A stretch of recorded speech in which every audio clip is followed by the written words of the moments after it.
Like to begin by saying thank you very much for inviting me to participate in this incredibly interesting discussion, both today and yesterday, and to explain what we're talking about in this session. What we're going to be considering is deliberative methods for engaging communities in how we are to establish and create a trustworthy data governance framework. The way I'm going to be approaching the presentation today is I'm going to start myself with a background discussion. I'm going to highlight the challenges involved in setting up trustworthy data governance, and I'm going to explain why it is incredibly important that we bring the community along with us when we're establishing governance frameworks. We need to get their input in what they believe to be acceptable, and we need to give them ownership of the process. Now, my presentation is really the starting point of this broader session. My fellow panelists have a wealth of knowledge on the process and methods for engaging the public, and they'll provide some insight into these methods and how they'll address some of the challenges that I am going to raise in my discussion. So to start with the significance, with the importance of data governance. Data is the oxygen that fuels the development of health technology. I've also seen it described, these are just quotes from the literature.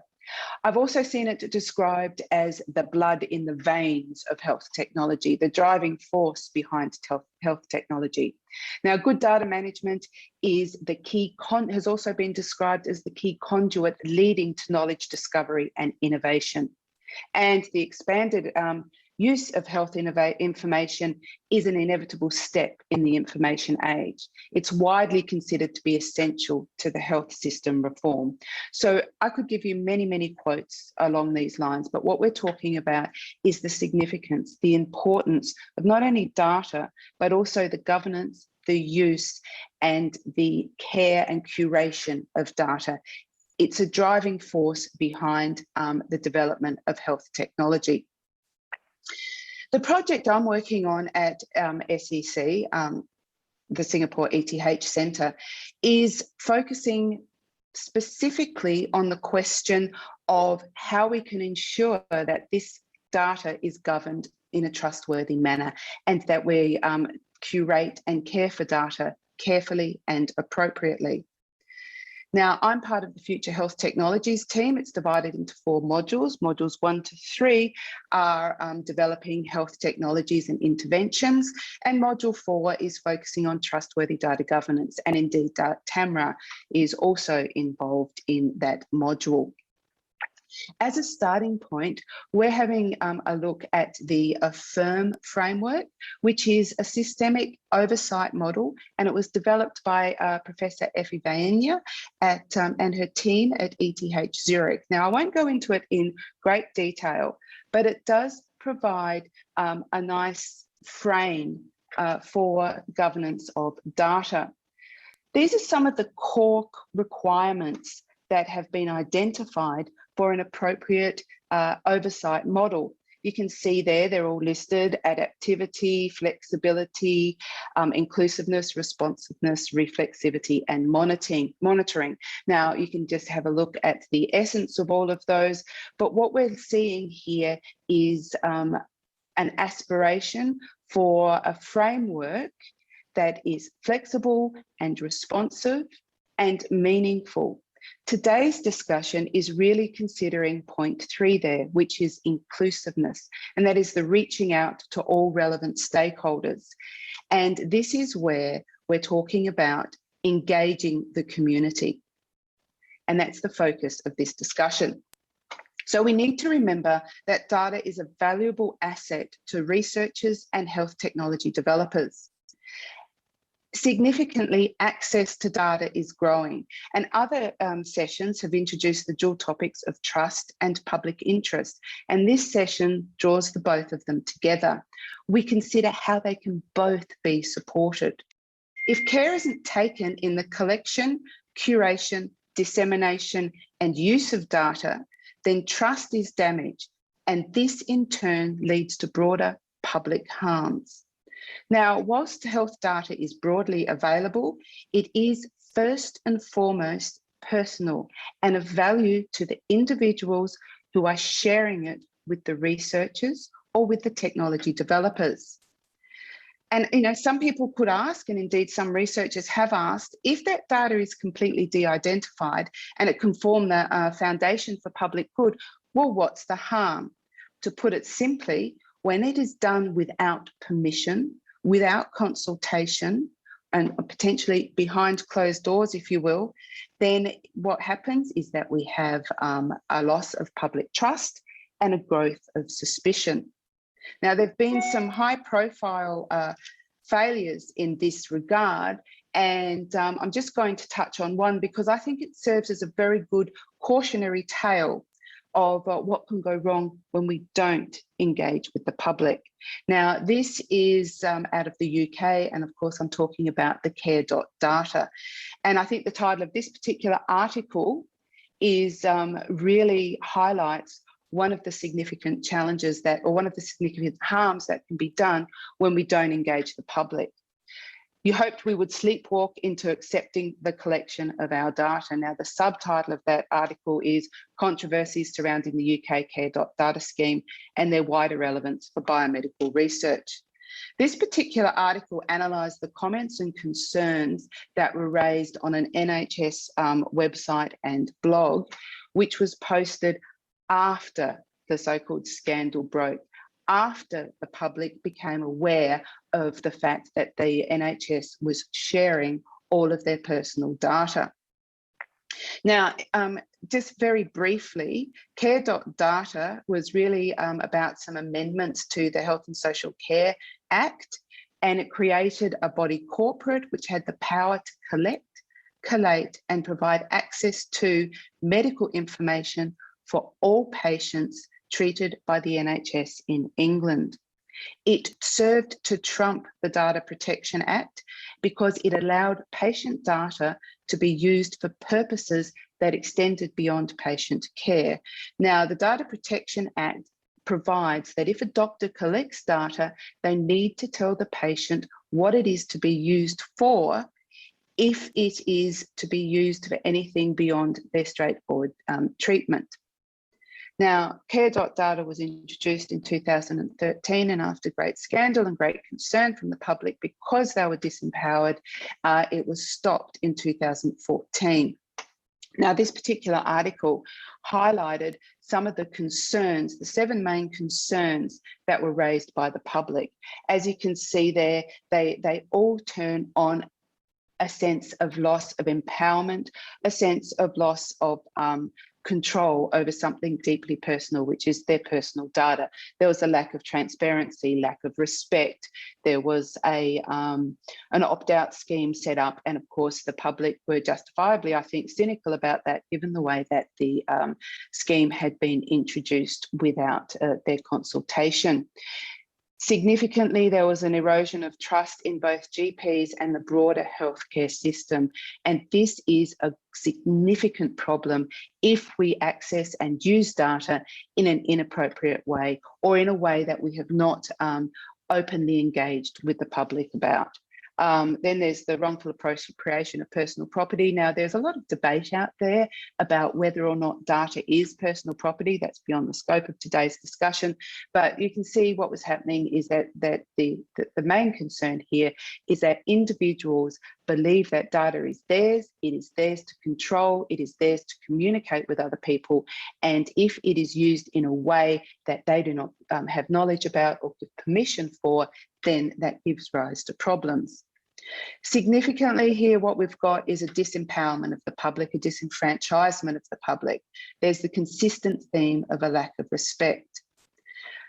The other important point that was made in this particular article and across a lot of the literature, and indeed the SHAPES study has also found that here in Singapore, is that there is a broad public acceptance or belief in the good, the benefit that can be accrued if data is shared there is potential public health positive outcomes, but it's when there is that lack of communication that concern arises.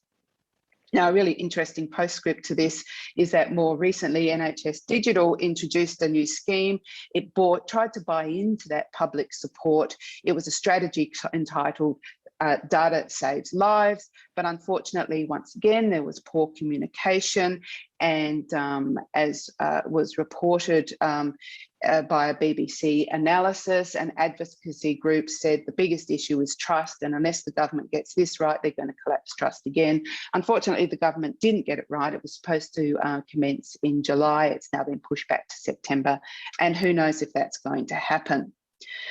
So the recurring theme that I'm extracting here is the absence of trust. The absence of trust harms the use of data and undermines that potential for good. It can also be categorised as accruing what's called an ethical debt. Now, an ethical debt is a concept that is now increasingly being considered and is emerging in some of the literature. It's analogous to technical debt, which grew out of the early days of technology, the move fast and break things and then go back and make a retrofit. Technical debt's been defined as the unpaid cost of deploying software that will ultimately need to be fixed after it is clear what the bugs are. Technical debt is easy to fix. You go back and you actually you have a patch, or you fix the technology. However, ethical debt, which is defined in this way in an article, which is it's a debt that's incurred when new technology is rapidly deployed without fully examining and addressing the potential ethical consequences. And this is really, health.data, that's the sort of care.data, sorry, that's the sort of problem that they had. They tried to move too fast. They did not think about the potential harm. And once ethical harm has been accrued, you cannot go back and retrofit it or fix it again. It's harm that is done, and it is harm that is very difficult to step back from. And we did see that with care.data. As soon as there is that trust, there is that skepticism, and now that they tried to do it again, even though they reframed it, they redressed it, they still didn't communicate appropriately with the public. And it's a small step to that's now been referred to as care.data 2.0. So all the same, it's once the harm's been done, it's very easy for it to be triggered once again. And as I said, an ethical debt is very difficult to fix. So data, by its very nature, is personal. It provides insight into an individual's life. And whilst you look at the individual pieces of it, like age, broad geographic location, different illnesses, they're potentially innocuous, but once you start putting them together, they are of value. They're the great story of an individual, and therefore a level of insight into an individual's life. So it is something of value that people must choose how to share it, when to share it, and what can be done with it. Now, I refer to our colleague here today, Angela Ballantyne. Angela talked about the social license, and she says here that we should aim to align social license, ethics, and the law, and we need to ensure that data use is publicly acceptable, normatively justified, and legal. This potentially might be a tall order. There's so many different considerations at play.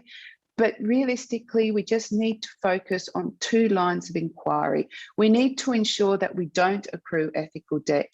And following on from this, we need to therefore make sure that we are acting within the social license, within what the community says we can or cannot do with their data.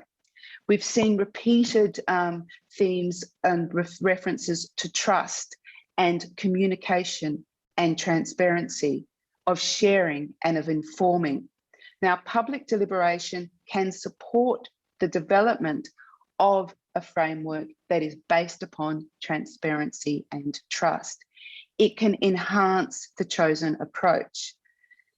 And, you know, referring back again to care.data as the cautionary tale, that's what can happen when you don't engage the public, when you don't take the public by the hand and bring them along with you.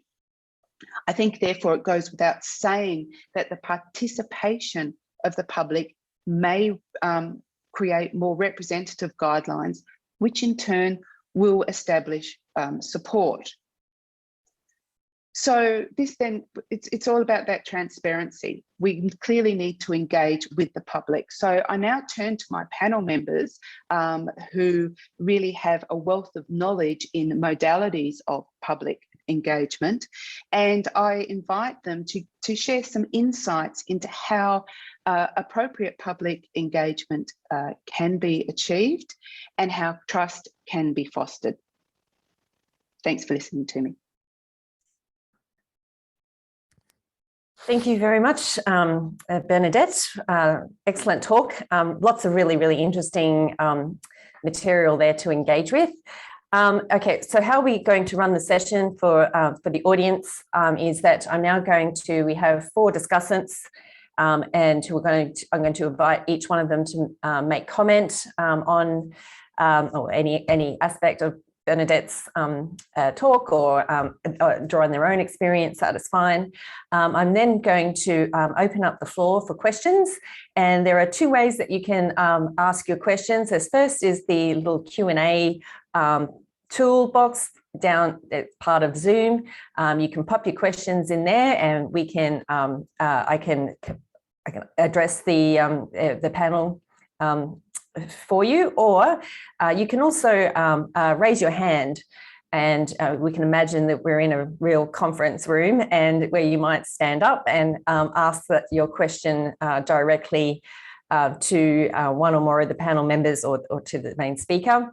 And we can promote you up into the panel room, and you can turn your camera on and engage that way. Please don't be shy.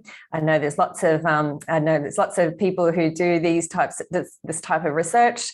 So yeah, please come with your questions. So in the meantime, though, I will first invite Professor Annette Braunack-Mayer, who is the head of School of Health and Society at the University of Wollongong, and is highly experienced in deliberative methods. Thank you, Annette. Oh, thanks, Tamara, and hello from Wollongong on the eastern coast of Australia, where it's mid-morning. And thank you also, Bernadette, for a really interesting talk, and which has raised so many issues. And I'm not going to touch on all of them. What I'm going to do, though, is I think to point out the conundrum that's inherent in the challenge that Bernadette has given us, which is that we need to engage the public if we're going to build a social license for sharing health data and other kinds of data as well. So, but Bernadette has said, well, we've got to have that social license if we're going to share data. What we do know internationally, and in work that we've done ourselves, and I know that has been done in Singapore, is that public support for sharing people's health data is variable. So there's not, I think, a strong sense in some jurisdictions at some points in time that people are incredibly positive about sharing their health data.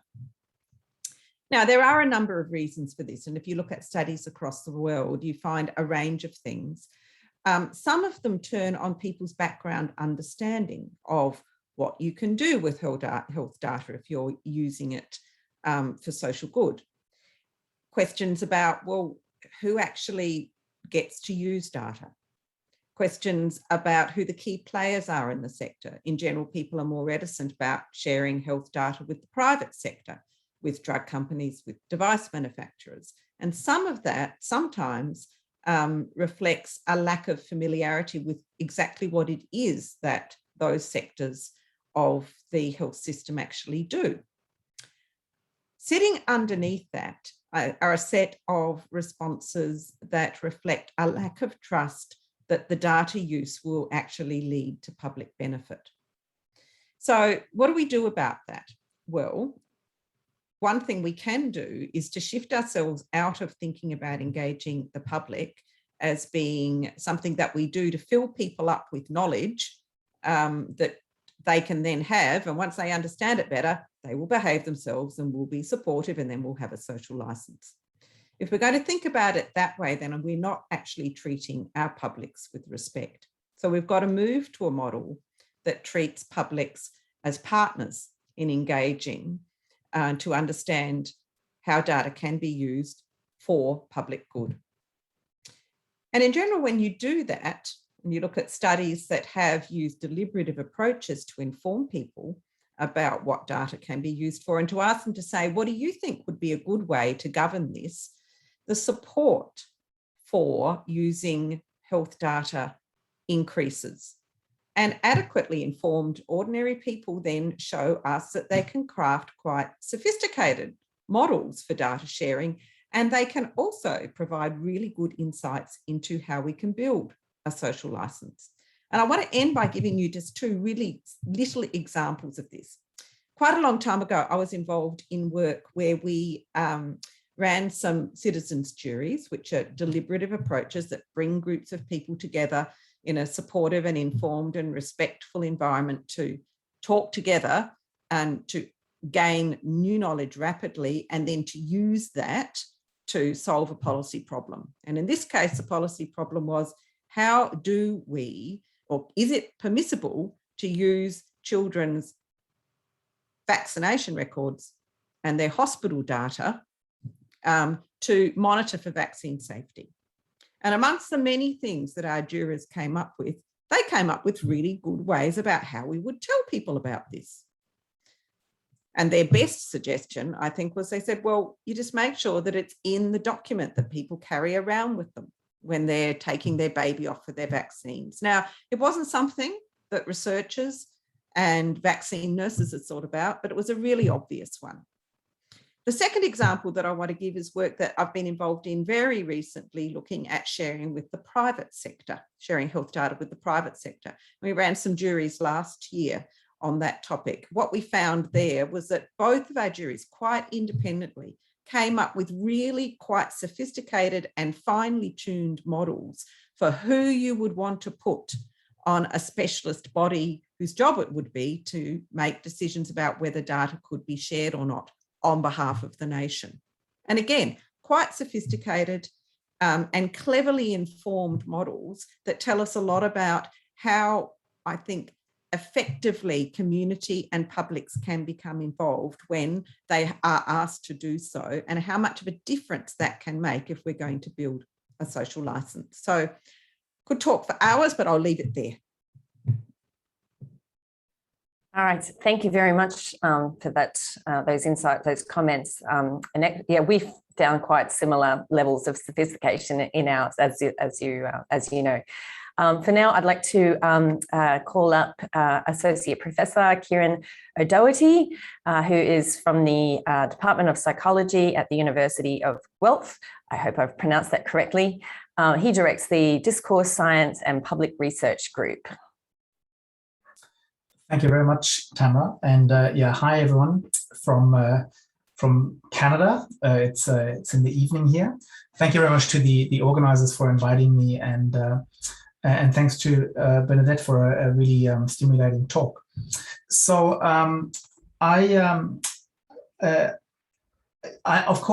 so let me start off by vigorously agreeing with the need for public engagement and public deliberation as a possible mechanism. And I think Annette's already articulated that engagement has to be, it can't come from a position of we already know what we're going to do and we're just going to tell people or communicate about it.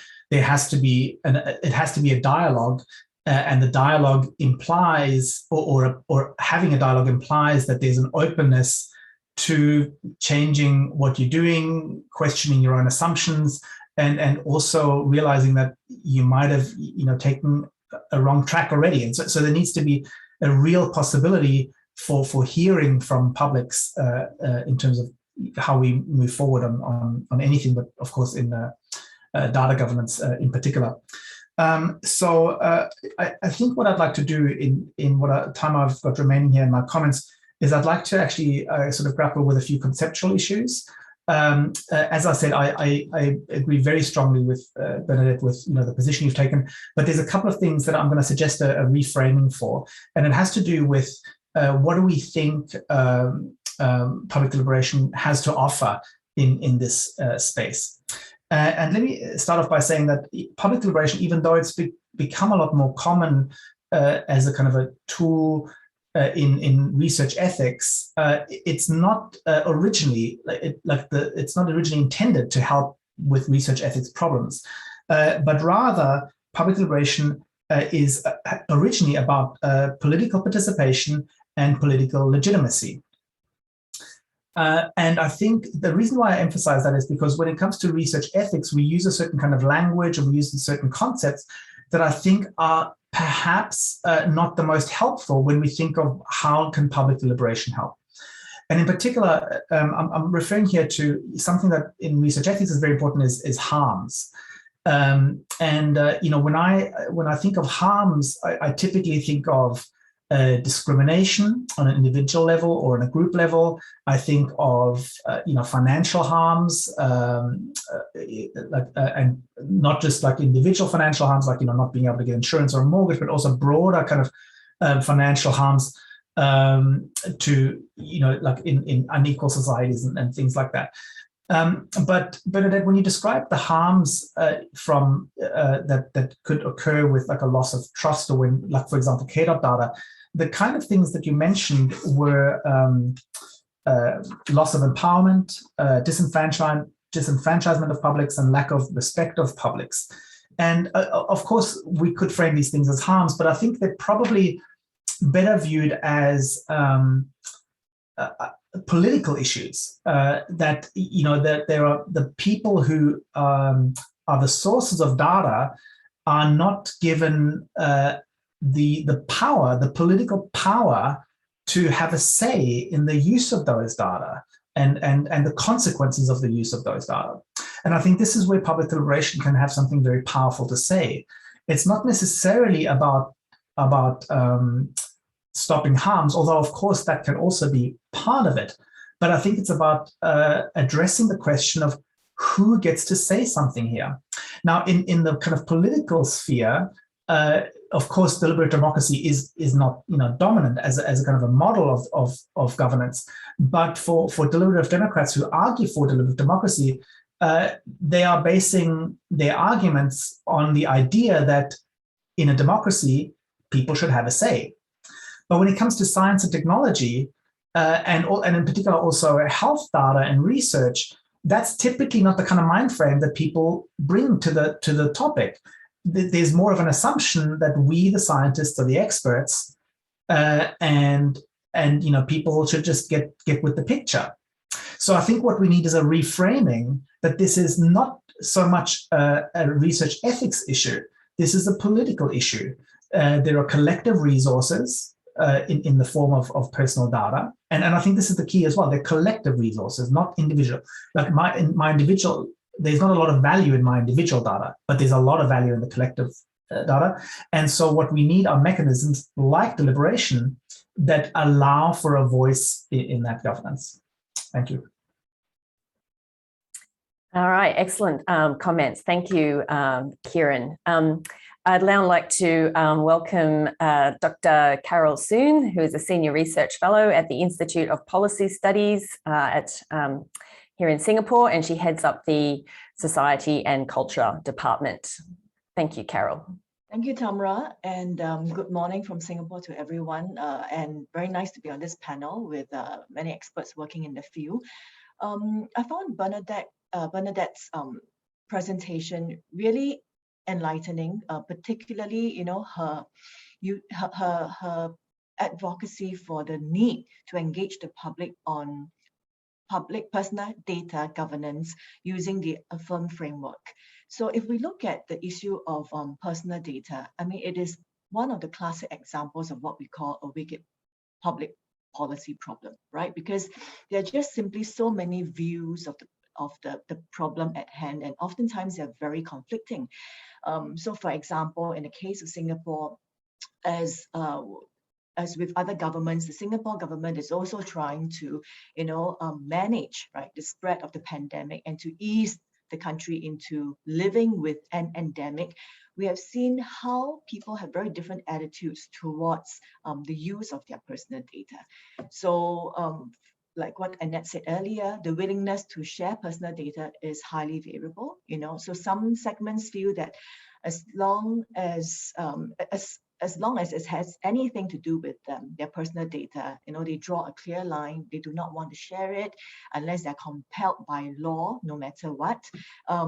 For some people, they have little qualms because they think that it is good, right? We're using personal data for public good.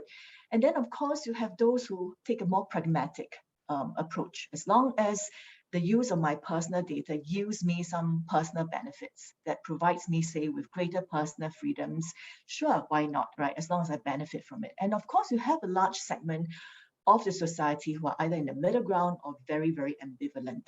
So I think Singaporeans' public reactions towards the use of the public health, towards the use of their personal data was illustrated by, the developments pertaining the contact tracing app Trace Together. I think for some of you who are in Singapore and those of you who follow what's been happening with the pandemic in Singapore are probably aware of the initial hesitancy among the public to take up the Trace Together website, right? So regardless of the assurance of how location data and nearby contact data sits on people's personal phones, there was a lot of inhibition. And finally, when we saw slightly growing adoption rate, revelation in Parliament in January kind of, caused a little bit of regression when it was revealed that the data collected from the contact tracing app Trace Together can be used for police investigations.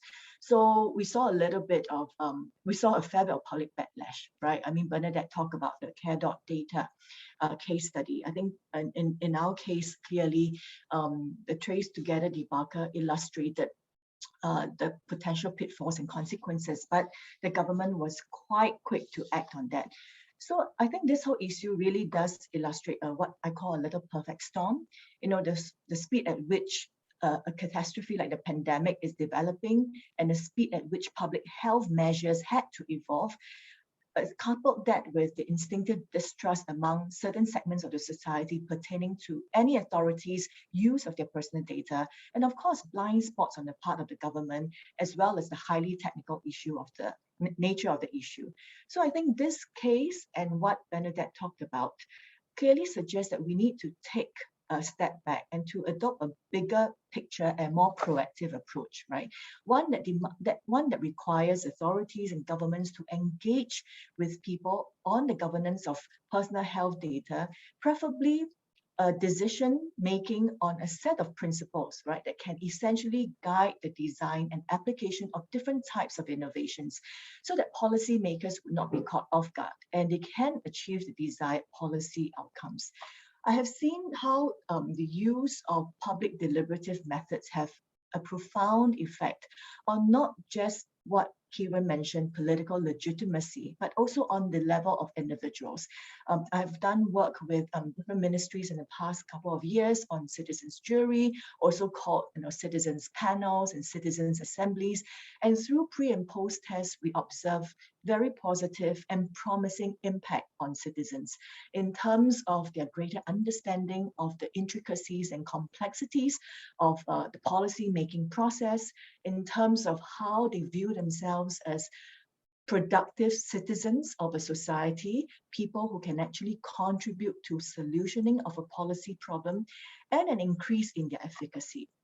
But really moving forward, just three things for us to think about and hopefully to discuss later is the point about the inclusiveness, right? The I in what Bernadette talked about in the Affirm Framework. How can we bring in people who are typically less involved and less recruitable?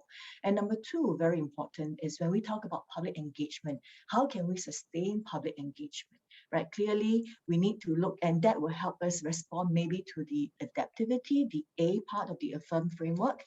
And then finally, how do we design public engagement to elicit informed decision-making and consensus building that's based on evidence, in addition to personal lived realities? Thank you. All right, thank you, Carol. And a really good reminder that, we're not just, when we talk about health data, we're not just talking about electronic medical records, but, a very contemporary issue, is about, contact tracing data and et cetera. And we do have a very interesting example that has occurred in Singapore, which we can get into a little bit later in the discussion. For now, I would like to invite our final discussant, Dr. James Scheibner, who is a lecturer at the College of Business, Government and Law at Flinders University. Hello, welcome, James. Hello, everyone, and welcome to everyone here. I'm joining you from Adelaide, in the Adelaide Hills in Ghana country. It's mid-morning here and it's a beautiful morning. And unfortunately, due to some technical issues, I missed a little bit of Bernadette's discussion, but certainly this has been a really interesting discussion so far based on what the panelists have said. And in particular, I would like to touch on start with something which Professor O'Doherty mentioned, which is about the political nature of the use of health data. So this is often not just an issue of social engagement and harms, but also a political issue. And that sort of intersects with some of my research relating to comparative privacy law, and in particular, the origins of data protection law. So if we go back to the 1960s, the idea of data protection law first really emerged in Scandinavian welfare state development during the 1960s. And this was essentially a safeguard which was introduced as these welfare states were moving towards, for example, automated taxation filing, automated social welfare payments, and so forth. And in particular, there was a concern there in the aftermath of the Second World War and the rise of communism that this technology could be misused or it could be misapplied for nefarious purposes. And you can see references to this throughout, for example, the development of the United Nations, the Universal Declaration of Human Rights, for example, this importance of ensuring that technology serves the people. And I would like to take this back to looking at this question of deliberative democracy. And certainly we've discussed the harms that come from this. So for example, the harm that comes to patients, and Bernadette gave the example of care.data. But I would also like to focus on the question in particular of potential benefits that flow from this technology. So for example, we know that across the healthcare system, that the use of medical data can certainly speed up the process of delivering certain healthcare services. We know in the case of the coronavirus pandemic that what this has really exposed is that ultimately it's very important to have a fair and efficient allocation of healthcare resources, and that ultimately the greatest challenge that's often posed, at least certainly in many countries during the first and second wave, was, for example, a lack of efficient allocation of resources, and that was where the strain really occurred. So there's a real emphasis here that I think needs to be placed on the importance of ensuring that there is an efficient use of resources, and certainly healthcare data can do that.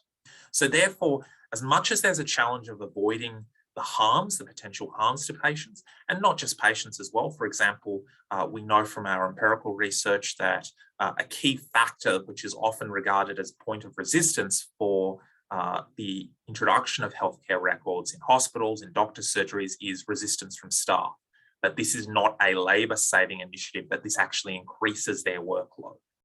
And we found that that was an issue, for example, that's been reported as an issue with the original introduction of the NHS spine in the late 1990s under the Blair government. And it was also an issue, for example, with the High-Tech Act. And it's also been repeated again with respect to the My Health record system in Australia, that there has been some resistance, significant resistance from medical professionals in terms of how that data is actually used. That's one issue that needs to be considered, ensuring that all of our stakeholders, not just patients, are adequately considered and that the benefits are adequately explained. There's another example which can be used to counter that, which is the use of healthcare data as part of the Western Australian data linkage system. So this is an initiative that was started in the late 1990s and has involved the use of healthcare data from across both local, state and federal resources in order to deliver better healthcare outcomes for that regional community. And particularly, just for context, if we consider that Western Australia has an extremely high Indigenous population compared to the remainder of Australia, it has a large number of remote and rural communities who might not necessarily have access to healthcare resources. So therefore, the use of healthcare data in this regard can really help with, for example, with triaging processes, with access to healthcare, with identifying community health issues, and certainly as part of the published literature in this area. There's certainly a discussion by the founders of this program of the key communication of these benefits to key stakeholders in those communities. So I think just to conclude this discussion, I think it's important to consider as the flip side, not only articulating to and explaining to patients the use of technology and the use of how their data might be used, but also the potential benefits, because this is really the important trade-off, the trade-off of individual privacy and to a certain degree group level privacy in exchange for better healthcare outcomes and better research. Thank you. All right, thanks a lot for that, James. There's lots of material and comments, Bernadette. I'm going to open it to you to make some responses to these excellent commentaries. Thanks, Tamara, and thanks everybody for those really excellent comments. I think it's really interesting that perhaps I've demonstrated one of the key points that Annette raised, which was really that if we're doing this, we can't be coming with assumptions. So, I raised the potential of and identified some harms and some potential harms and a particular theme. And then, as Kieran pointed out, perhaps they're not the harms that we should be focusing on. So in this sort of discussion, we really need to be thinking about a two-way communication. And I'll be interested to hear the panel as we talk about this in the way that we can actually do this, so that we can put our assumptions to one side and that we can actually get some insight and to respect the public. And I think that's the key as well, is that underlying need for respect. And James, you highlighted the question of, the benefits, and this is what the NHS were trying to highlight as well, is that there is some benefit, and we've seen in the studies and the reports from public engagement is that the public do believe that there is some benefit in sharing of health. And so potentially one of the harms could be the loss of those benefits when dialogue doesn't occur and the sharing doesn't take place. As a little bit of a postscript to the care.data conversation, I just following the recording of my discussion, I saw a report that says that was headlined quite emotively, that the NHS data grab is on hold as millions opt out. Now, when you dived into the program, into the actual article, it was only just over 1 million. That was a minor overstatement. But the interesting thing is perhaps the NHS has finally listened to themselves, because they're now going to launch a listening exercise, which is a consultation process before launching a public information campaign. So perhaps they have learnt from what they've done, but I find it quite intriguing that they're now saying, third time's a charm, we're actually going to listen to the publics and see what they've got to say. Potentially, everybody should have been doing that from the start. I think, Annette, you raised really important questions about how to and who should we engage. That's been raised in one of the questions, which I hope we'll all discuss shortly, is that, those who decide to accrue the ethical debt aren't necessarily those who suffer from the debt. So how do we actually choose who we talk to? And James, the example from Western Australia is quite a good one, because we actually do have a diverse population there. We have the one of the highest Indigenous populations, and they've been engaged. So, and does that actually mean that we are now, that's a much more meaningful process? So clearly there's benefits to be accrued, there's harms to be accrued. There needs to be a conversation, and it needs to be a meaningful conversation, and we need to put our assumptions at the door before we begin that conversation. And in that way, then we can have, as Carol highlighted, that inclusiveness. And it has to be, but it has to be a meaningful, inclusive conversation. And I'm here to say I'm really happy to learn how we can do that in a meaningful way and not just in a tokenistic way. So thank you.